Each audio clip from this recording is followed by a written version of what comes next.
La zone industrielle d'Azovstal à Mariupol, devenue le symbole du conflit russo-ukrainien depuis presque 2 mois. Moscou parle d'une libération de cette région portuaire pour la première fois depuis le début des opérations militaires. Toutefois, le Kremlin refuse de lancer l'assaut sur l'usine, encerclée et considérée comme une dernière poche de résistance ukrainienne.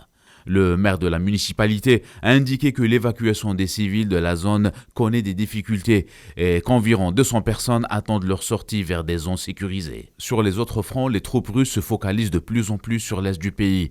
À Kharkiv et selon les autorités locales, cette deuxième plus grande ville du pays a subi des frappes russes ces dernières heures. Un peu plus dans le sud, à Rubizhne, des bombardements ont été entendus ce matin et de la fumée noire s'élevait au-dessus de cette commune prise récemment par l'armée russe.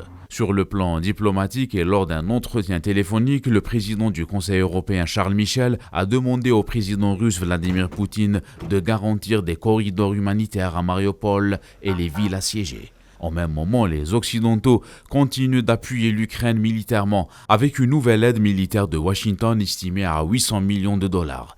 Des aides qui comprennent de l'artillerie lourde et des drones tactiques. Cette nouvelle aide s'ajoute à une tranche d'une même somme octroyée par la Maison-Blanche le 13 avril passé.